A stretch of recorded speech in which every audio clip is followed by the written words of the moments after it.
Bismillahirrahmanirrahim.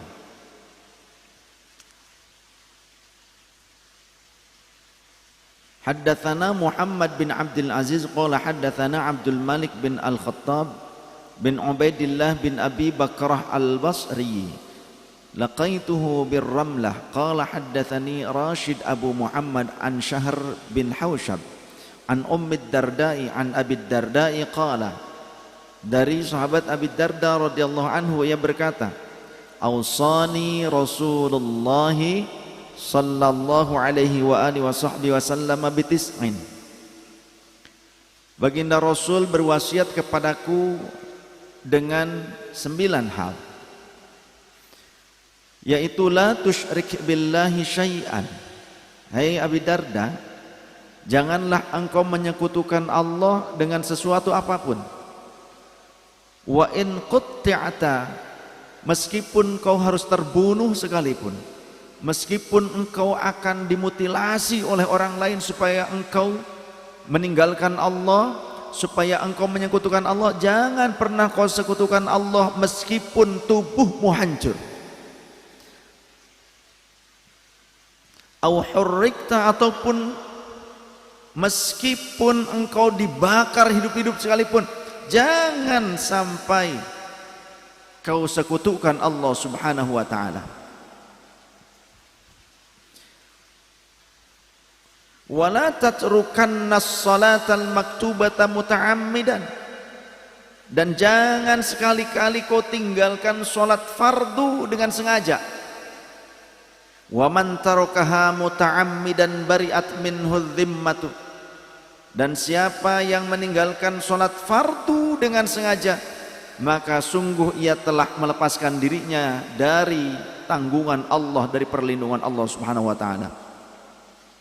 Wala tashrabannal khamra, dan jangan kau meminum khamr. Fa innaha miftahu kulli syarrin, karena sungguhnya khamr itu adalah pembuka setiap keburukan. Wa ati' walidayka, dan taatlah engkau kepada orang tuamu. Wa in amaraka an takhruja min dunyaka, meskipun mereka memerintahkanmu untuk meninggalkan duniamu, untuk engkau meninggalkan atau keluar dari duniamu sekalipun. Fakhruj lahuma, maka keluarlah untuk mereka berdua. Wala tunazi'anna wulatal amri, dan jangan engkau memberontak kepada pemimpin yang sah. Wa in ra'aita annaka anta, jangan engkau memberontak kepada pemerintah yang sah. Meskipun wa in ra'aita annaka anta, meskipun engkau melihat bahwa engkau ada di atas kebenaran. Ay wahdaka 'alal haqqi, syarah hadisnya menyatakan demikian, yakni meskipun saat itu engkau sendiri yang ada pada kebenaran, meskipun engkau sendirian berada dalam kebenaran, jangan engkau memberontak kepada pemerintah yang sah. Wala tufarrir minaz zahfi, jangan engkau berpaling dari medan laga, jangan engkau berlari dari medan tempur ketika kau sudah berada di medan tempur. Wa in halakta wa farra ashabuka, meskipun engkau akan hancur saat itu, engkau akan mati saat itu, dan meskipun teman-temanmu meninggalkanmu. Wa anfiq min tawlika ala ahlika, dan berikanlah nafkah kepada keluargamu dari hasil kinerjamu, dari hasil usahamu. Wala tarfa'asaka an ahlika, dan jangan kau menyiksa keluargamu, kau mencambuk keluargamu, menyiksa mereka. wa akhifhum fillahi azza wa jalla, dan ingatkan keluargamu agar takut kepada Allah, agar mencintai Allah, agar memenuhi hak-haknya Allah, agar tetap taat kepada Allah azza wa jalla. Dari hadis ini dengan derajat hadis yang hasan, saya baca dari kitab Adabul Mufrad karya Imam Al-Bukhari radhiyallahu anhu wa qaddasallahu ruhahu wa nafa'ana bi ulumihi amin. Hadis ini menjelaskan tentang wasiat Rasul kepada sahabat Abi Darda radhiyallahu an, dan umumnya kepada kita umatnya. Walaupun khusus ini kepada sahabat Abi Darda, wasiatnya disampaikan kepada sahabat Abi Darda, tapi hakikatnya ini umum untuk umat Nabi Muhammad sallallahu alaihi wasallam. Namun ketika kita membaca hadis ini, jangan hanya satu hadis ini saja. Kita harus juga membaca banyak hadis Rasul, karena ada penjelasan-penjelasan yang lebih luas, yang secara komprehensif bisa kita pahami dengan dalil-dalil yang kita kumpulkan, tidak hanya satu saja. Contoh, Ausani Rasulullah SAW bitis'in, Rasul berwasiat kepadaku dengan 9 hal. Yang pertama, la tusyrik billahi syai'an wa in quti'ta aw hurrikta, jangan engkau menyekutukan Allah dengan suatu apapun meskipun engkau dimutilasi ataupun dibakar. Nah, tapi pada kenyataannya pernah ada sahabat yang ia dipersekusi.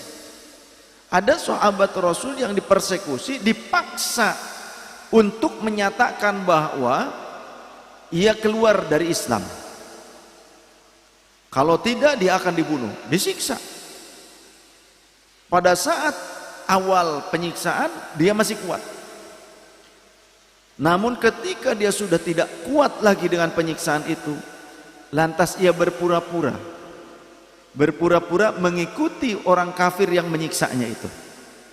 Baiklah, aku ikut dengan kalian, seolah-olah pokoknya diikuti apa yang diinginkan oleh orang-orang kafir tersebut. Tapi dalam hatinya dia mengingkari ungkapan tersebut, seolah-olah Allah itu bukan Tuhan, padahal dia mengingkari apa yang merupakan paksaan dari orang-orang kafir tersebut. Walaupun tetapi dia mengingkari pada saat itu. Supaya apa? Supaya ia dilepaskan, agar ia selamat, ia dilepaskan. Lalu ketika sudah dilepaskan, orang-orang kafir Quraisy menganggap bahwa dia telah murtad, dia telah kembali ke agama orang-orang kafir Quraisy.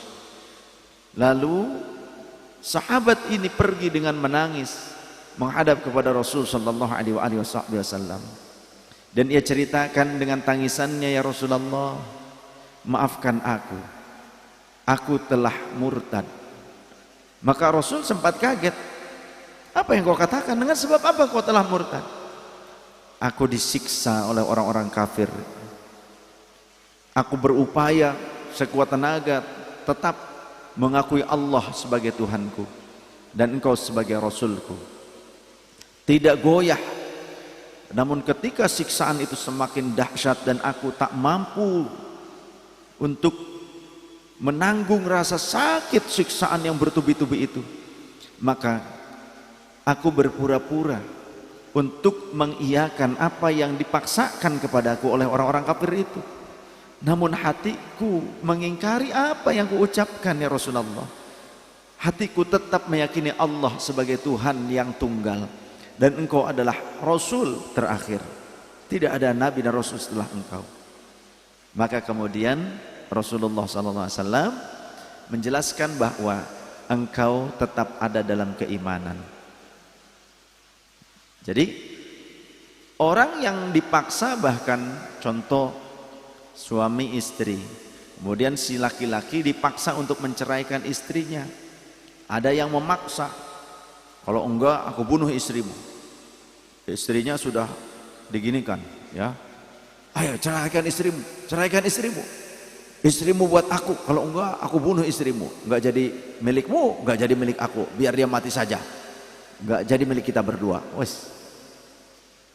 Contoh, si suami melihat istrinya dibegitukan, daripada istri saya meninggal, ya udahlah pura-pura aja. Ya, sudah, saya sudah ceraikan istri saya. Padahal dalam hatinya tidak, saya tidak niat menceraikan dia. Maka tidak jatuh talak itu, karena orang itu sedang dipaksa, dalam keadaan sedang dipaksa, ya. Sama halnya ketika ayo kamu minum khamr, ayo, dia nggak mau, tetap dipaksa, dicekokin, maka orang ini tidak berdosa.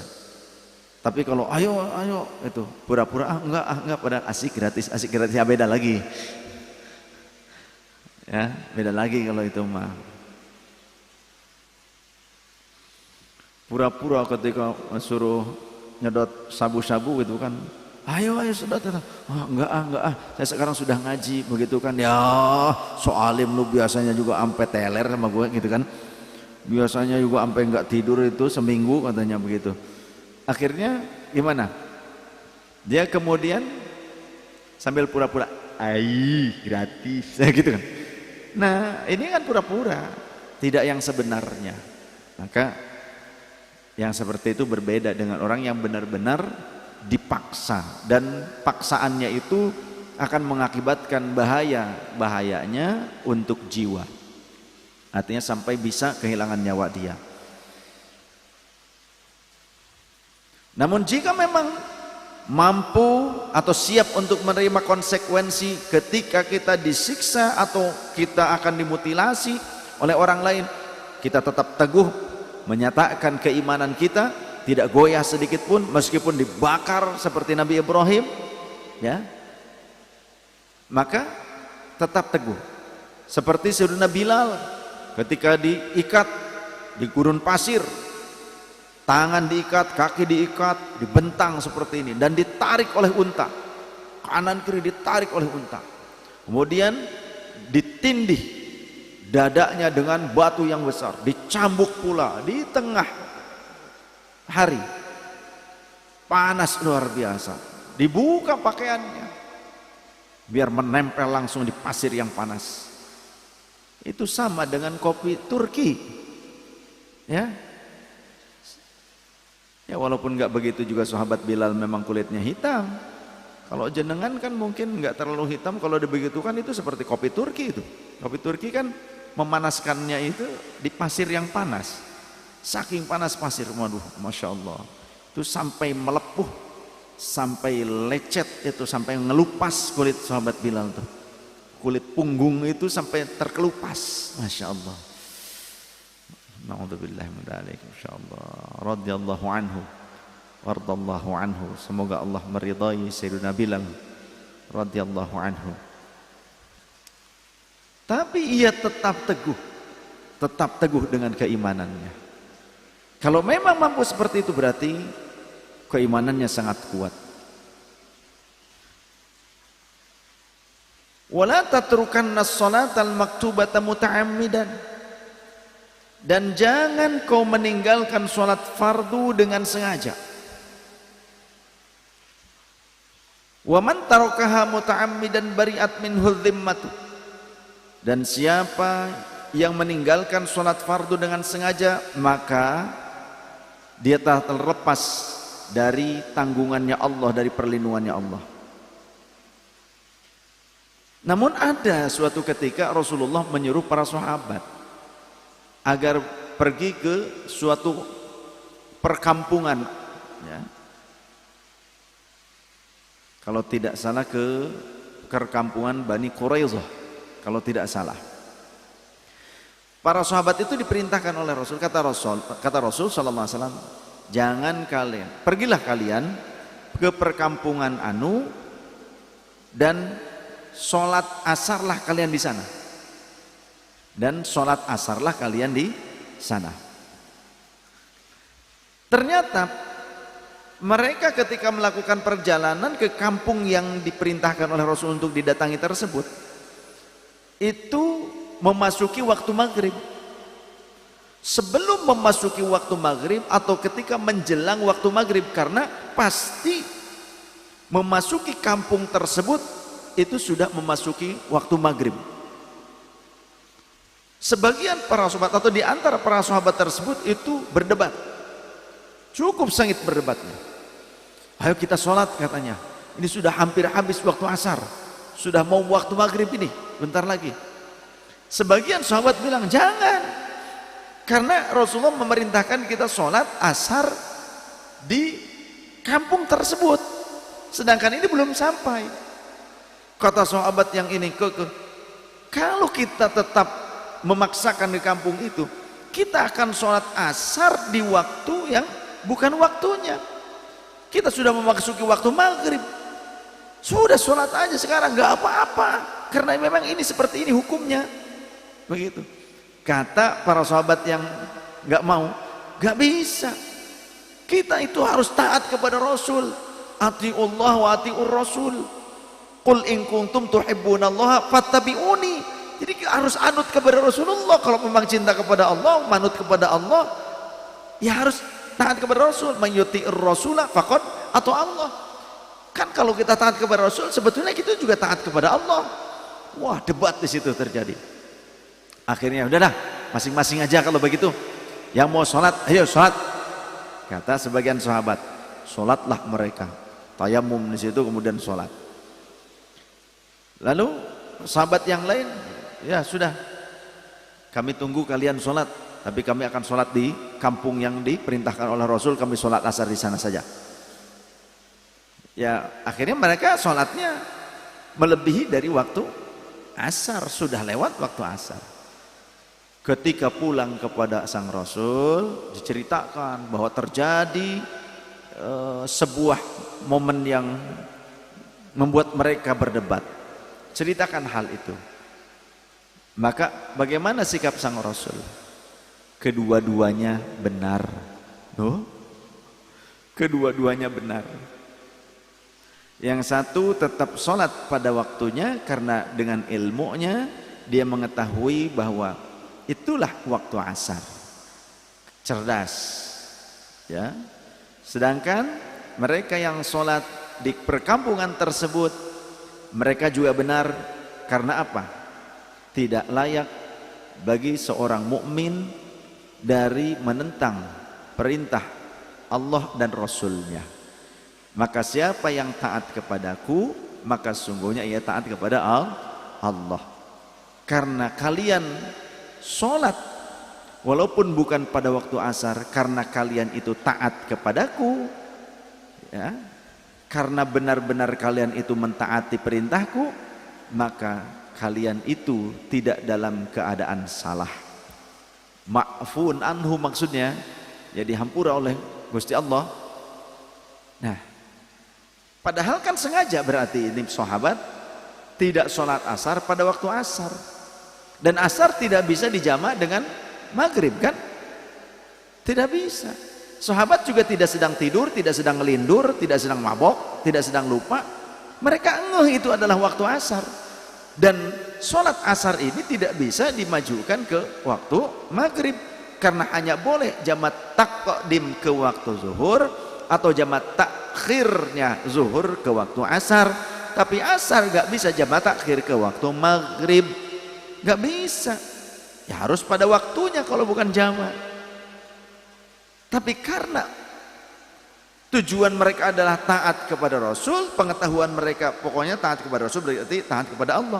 Kita nih umat ngerti apa? Sudah taat aja. Kata Rasul begitu, udah manut saja gitu. Sedangkan sebagian sahabat yang tetap sholat di penghujung asar, ya ini Rasul sudah menjelaskan bahwa ini adalah waktu asar tuh waktunya ketika matahari demikian sampai ghurubus syamsi. Ini kan sudah hampir ghurubus syamsi. Kalau sudah ghurubus syamsi bagaimana? Ya sudah habis waktu asarnya dong gitu. Perdebatan mereka. Rasul tidak menyalahkan mereka. Meskipun ada sebagian sahabat yang ternyata meninggalkan sholat asar tersebut dengan sengaja dari waktunya dan dilakukannya di waktu yang sudah lewat dari asar, di waktu lain gitu. Maka kata Rasul dua-duanya benar. Tuh, padahal bukan jamak loh. Jadi bagaimana maksudnya? Jangan mudah terburu-buru untuk menilai orang lain. Sahabat Abu Hurairah radhiyallahu an pernah berkata, bahkan ini juga direkam oleh Imam Bukhari di dalam Sahihul Bukhari. Aku telah diberikan 2 wadah ilmu. Yang satu wadah sudah aku berikan kepada kalian, sudah aku ajarkan. Sedangkan satu wadah lagi, andaikan aku beritahukan, aku ajarkan kepada kalian, niscaya kalian akan membunuhku, kata sahabat Abu Hurairah. Jadi ada ilmu yang bisa dikonsumsi oleh umum, orang-orang awam, ya, oleh umum lah. Tapi ada juga ilmu yang hanya bisa difahami, dikonsumsi oleh orang-orang khusus. Karena andaikan orang awam ini kemudian diberitahu tentang hal tersebut dengan sekilas saja, tidak dijabarkan panjang lebar, mereka akan menyangka bahwa pelaku ilmu tersebut, pengamal ilmu tersebut itu sesat, syirik dan lain sebagainya. Sebagaimana Abdurrahman ibnu Muljam, seorang pimpinan delegasi guru tahfidz Quran, dia membunuh Sayyidina Ali karramallahu wajhah ketika memimpin sholat subuh. Sayyidina Ali ketika ngimamin sholat subuh dibunuh, dibantai oleh Abdurrahman ibnu Muljam, namanya Islami, dia hafal Quran, ahli sholat, ahli ibadah, ahli puasa, tapi membunuh Sayyidina Ali. Kenapa? Karena dia menyangka Sayyidina Ali telah keluar dari aturan Allah dan Rasulnya. Sayyidina Ali berijtihad membentuk Dewan Perwakilan Rakyat. Kalau sekarang membentuk Dewan Perwakilan Rakyat, dari kalangan Sayyidina Ali, pengikut Sayyidina Ali dikirim Abu Musa al-Asy'ari radhiyallahu anhu. Kemudian dari kalangan sahabat Muawiyah, sahabat Amr bin As radhiyallahu anhu. Mereka bertemu di suatu tempat, mereka berdiskusi tentang masalah kekhalifahan, kepemimpinan. Bagaimana nih perumusannya? Sedangkan itu tidak ada di dalam Al-Quran, tidak ada di dalam hadits Rasul. Dilakukan oleh mereka, maka akhirnya membuat Sayyidina Ali, mengakibatkan Sayyidina Ali terbunuh. Tadinya sahabat Muawiyah, sahabat yang lain juga itu yang ikut membuat rumusan itu tadinya mau dibunuh, tapi mereka selamat. Dalam suatu keterangan bahwa mereka tidak sholat ke masjid jami', tidak ke masjid umum, mungkin mereka sholat berjamaah di istana mereka masing-masing, karena itu kan gubernur Muawiyah, sahabat Amr bin As itu. Jadi mereka sholat di jamaah dengan keluarganya, bisa jadi. Tapi Sayyidina Ali sholat di masjid, beliau terbunuh. Lalu bagaimana dengan kita? Ya kita jangan meninggalkan sholat. Sekotor apapun kita, tatkala kita tidak menemukan pakaian yang bersih, maka sholatlah dengan pakaian yang kau pakai. Sesempit apapun waktumu, waktu sholatmu jangan pernah kau tinggalkan. Kewajiban sholatmu. Dan bahkan andai kita sekotor apapun batin kita dengan dosa-dosa yang telah kita lakukan, jangan pernah tinggalkan sholat. Karena apa? Dengan melakukan sholat, kau telah mengurangi dosamu dan keburukan yang akan timbul karena kau meninggalkan sholat. Dengan kau melakukan sholat meskipun kau masih melakukan dosa, maka mudah-mudahan suatu ketika Allah akan memasukkan rasa nikmat, rasa khusyuk ke dalam kalbu kita, sehingga kita benar-benar menikmati sholat kita dan terus akan merasa nikmat di setiap sholat yang kita lakukan. Maka saat itu kau dapatkan Allah akan menjauhkan kita dari fahsya wal munkar, dari perbuatan keji dan perbuatan mungkar. Tapi kalau meninggalkan sholat sudah melakukan banyak dosa, terus tidak sholat, maka semakin menumpuk dosa, semakin menjadi kerak dalam kolbu, maka semakin sulit kolbu ini, ainul basirah, untuk menangkap cahaya petunjuknya Allah Ta'ala. Terus beribadah, jangan pernah sepelekan kebaikan sekecil apapun. Bisa jadi kebaikan itu dilakukan saat kita benar-benar tulus ikhlas kepada Allah, dan itu yang akan menyelamatkanmu. Rubba amalin saghirin tukabbirhun niyah. Begitu banyak amal yang kecil tapi menjadi besar karena bagusnya niat. Wa rubba amalin kabirin tusaghirhun niyah. Dan betapa banyak amal yang besar, amal yang agung tapi tidak bernilai besar, menjadi kecil bahkan tak bernilai hanya karena salahnya niat atau buruknya niat. Maka upayakan setiap mau beramal, coba perbaiki niat, perbaiki niat, perbaiki niat. Mau ngaji, perbaiki niat. Mau sholat berjamaah, perbaiki niat. Mau sedekah, perbaiki niat dulu. Niat dulu, perbaiki niat, perbaiki niat. Ini jika dalam keadaan tadi sengaja, berarti kalau sengaja ya dosa kalau kita, karena Rasul tidak memerintahkan kita sholat di luar waktunya. Rasul sudah menyampaikan waktu-waktu sholat, walaupun Rasulullah menyampaikannya tidak menggunakan batasan jam. Nah sekarang menentukan waktu sholat menggunakan jam, ada nggak di zaman Rasul? Waktu zuhur jam sekian sampai jam sekian, ada nggak? Nggak ada. Berarti yang menentukan sholat pakai jam itu bid'ah, sesat loh. Kata Wahabi kan gitu, sesat. Sholat itu kan ibadah, apalagi mahdhah. Nah sekarang menentukan waktu sholat menggunakan jam tidak pernah dicontohkan oleh Rasulullah. Bagaimana? Boleh tidak? Kita paham itu boleh, walaupun bid'ah, bid'ah mubah. Walaupun tidak ada dari zaman Rasulnya penentuan waktu sholat menggunakan jam. Sekarang umumnya menggunakan waktu jam, mau di Masjidil Haram, Masjid Nabawi, boleh-boleh saja, tidak apa-apa, karena tidak semua bid'ah itu munkar ya, ada yang mubah, ada yang boleh. Lalu bagaimana kalau kita meninggalkan sholat itu karena tidak sengaja? Kalau sengaja bagaimana? Ternyata sengaja meninggalkan sholat, ya wajib untuk mengqadha'nya. Saya dulu ya waktu jahiliyah, contoh-contoh, bukan saya ini, kalau ada orang ya ngaku dulu zaman jahiliyah saya banyak meninggalkan sholat sekian tahun lamanya. Bagaimana Sayyid? Bisakah saya mentaubatinya dengan cara apa? Qadha. Wala tashrabannal khamra, dan jangan engkau meminum khamr. Syaraba itu kan meminum, berarti bentuknya cair yang diminum. Bagaimana kalau ternyata bukan khamr, bukan arak, bukan ciu?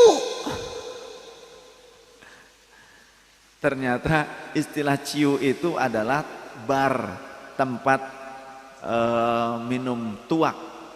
Ketika saya di Hong Kong, saya lihat ciu. Iya itu bar bib katanya. Oh bar. Kalau di Jawa ciu itu arak, tuak ya. Tuak tradisional. Mereka bilang itu ciu. Oh ternyata mungkin mengadopsi dari bahasa orang-orang Tiongkok dulu. Orang Tiongkok itu menyebut ciu itu sebetulnya mah tempatnya, itu kan yang saya tahu dari teman-teman di Hong Kong waktu itu. Tapi saya enggak ke sana, enggak ya. Ini malah lagi di mobil gitu kan, diajak jalan dari satu tempat ke tempat yang lain, karena tausiahnya kan ada di beberapa tempat, ada di masjid, di masjid-masjid, ada juga di KJRI Konsulat Jenderal.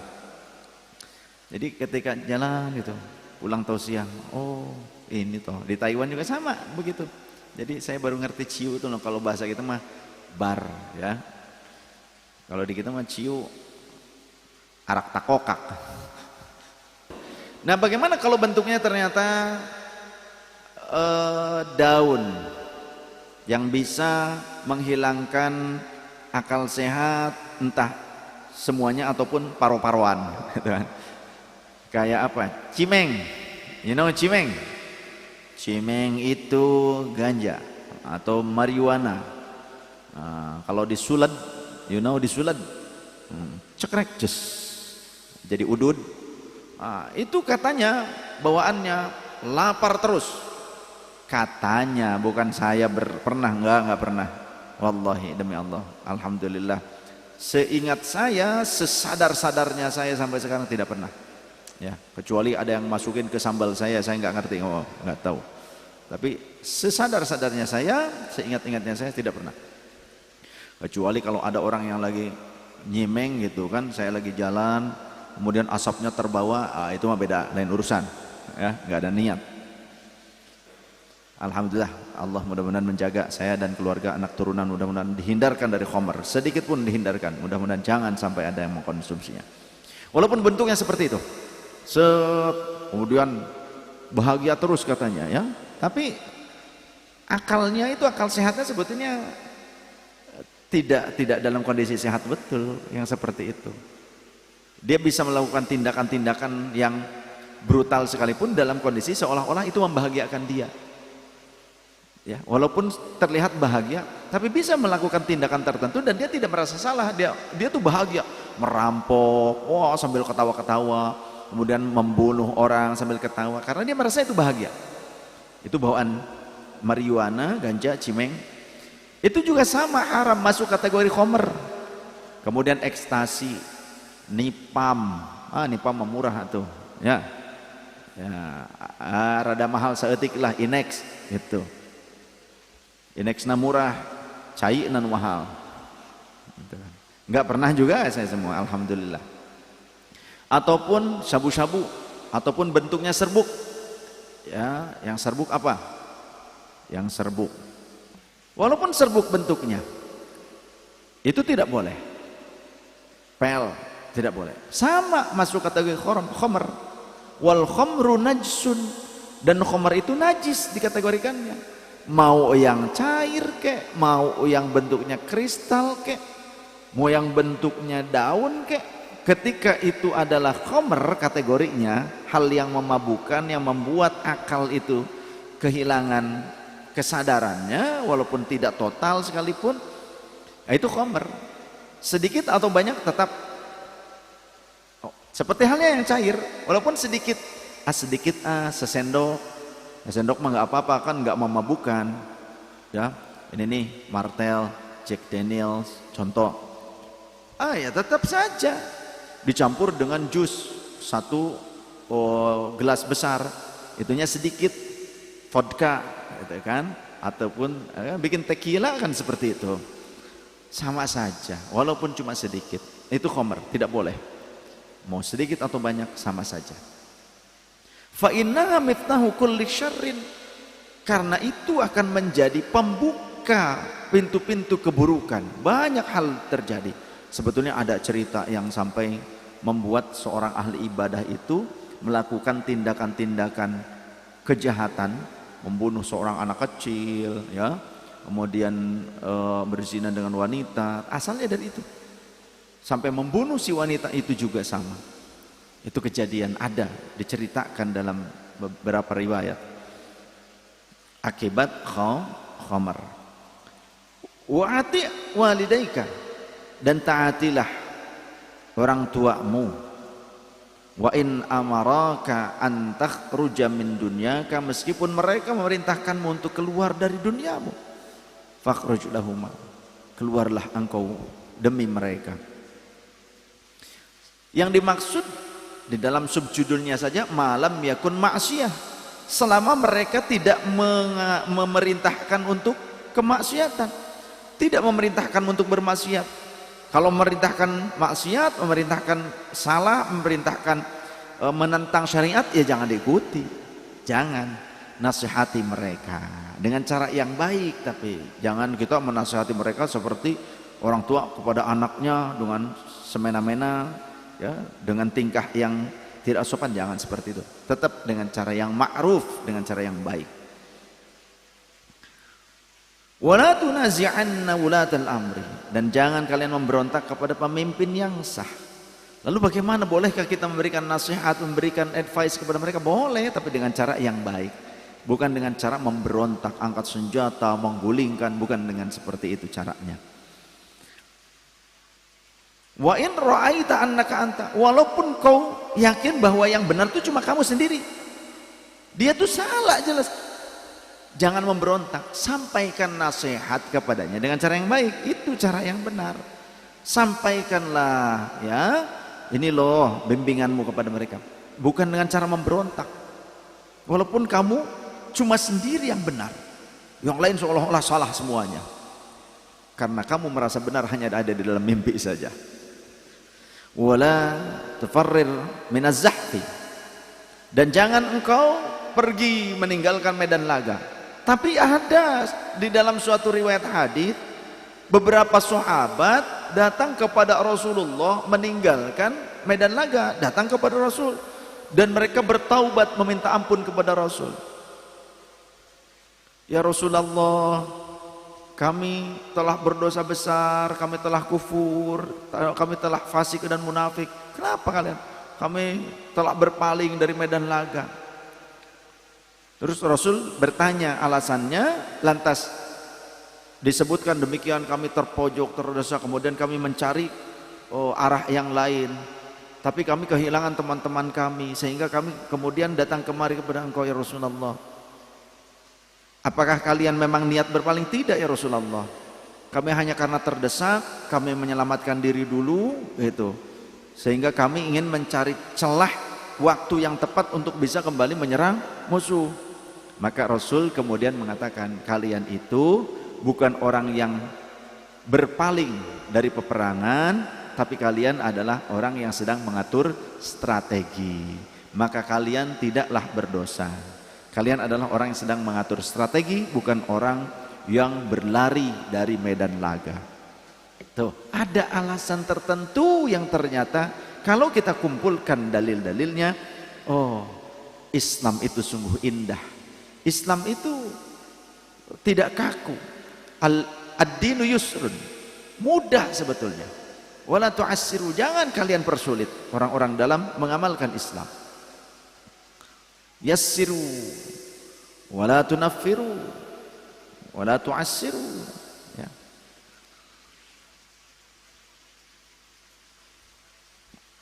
Wa in halakta wa farra ashabuka.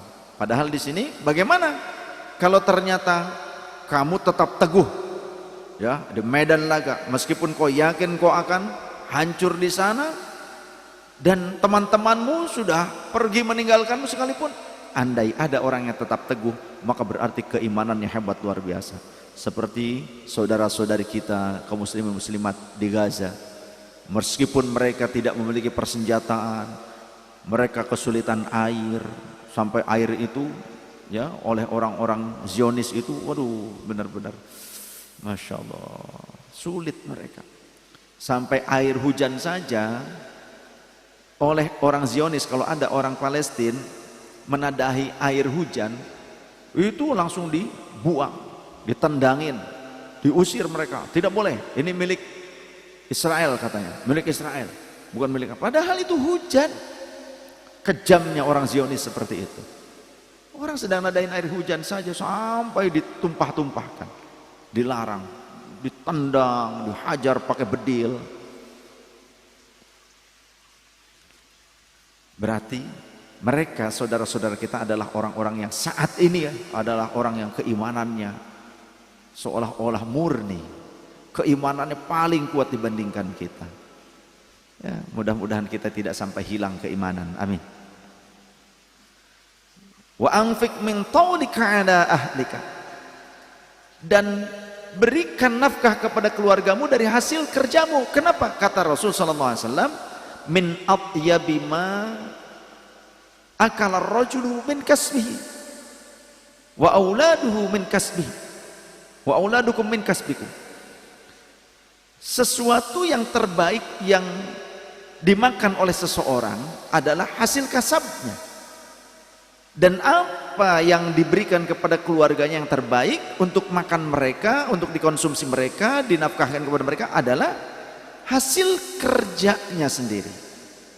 Wa uladukum min kasbikum, dan anak-anak kalian adalah hasil kasab kalian. Artinya begini, kalau kita ingin mencetak anak-anak kita menjadi orang yang soleh solehah, maka berikanlah mereka hasil dari halalan thayyiban. Usaha kita walaupun susah payah, itu yang halalan thayyiban, mereka akan menjadi berkah. Tapi walaupun dengan mudah, tapi bukan dari halalan thayyiban, diberikan kepada anak-anak kita, ya, diajarkan hedon, wah udah kita saking sayang, seolah-olah sayang kepada mereka, tapi dimanja luar biasa. Bahkan menggunakan harta yang tidak halalan thayyiban, jangan harap anak-anaknya menjadi anak-anak yang baik. Kalau ingin mencetak anak-anak yang baik, jangan pernah sekalipun kau berikan makan dan minum juga pakaian kepada anak-anakmu dari hasil harta yang haram atau syubhat, terlebih haram. Jangan. Kita punya harapan di saat masa tua nanti, anak-anak kita, terlebih nanti pada saat kita sudah wafat, anak-anak kita adalah anak-anak yang soleh dan solehah, yang menjadi bekal kita nanti di akhirat. Wala tarfa'asaka an ahlika, dan jangan kau menyiksa anak kalian, mengangkat tongkat untuk keluarga kalian. Maksudnya jangan bengis kepada anak-anak, seperti yang terjadi di berita baru-baru ini. Tadi sore saya melihat berita, ada 4 anak dibunuh oleh orang tuanya. Sebelumnya juga ada seperti itu. Jangan menyiksa anak-anak kalian. Teruslah sabar menafkahi mereka dan mendidik mereka. Niscaya hasil susah payahmu akan terasa di masa tuamu selama kau sabar mendidik mereka dengan kasih sayang, dengan harta yang halalan thayyiban. Wa akhifhum fillahi azza wa jalla, dan didik mereka agar mereka itu takut kepada Allah, cinta kepada Allah, mereka memenuhi hak-haknya Allah, perhatian dengan syariatnya Allah. Didik anak-anak kalian supaya perhatian kepada Allah Subhanahu wa taala, untuk mereka selalu menjadikan Allah sebagai tujuan yang paling utama. Allahu syahidi, Allahu hadiri, Allah muttali alayya, Allahumma barik fi hayati wa wafati wa ba'da wafati. Kemudian juga ilahi anta maksudi wa ridhaka matlubi a'tini mahabbataka wa marifataka. Ajarkan kalimat-kalimat itu dan maknanya kepada mereka. Ilahi anta maksudi, wahai Tuhanku, kau yang kutuju, kau yang kumaksud. Wa ridhaka matlubi, ridhomu yang kucari ya Allah. A'tini mahabbataka wa marifataka, berikanlah kepadaku cintamu dan kasih sayangmu ya Allah.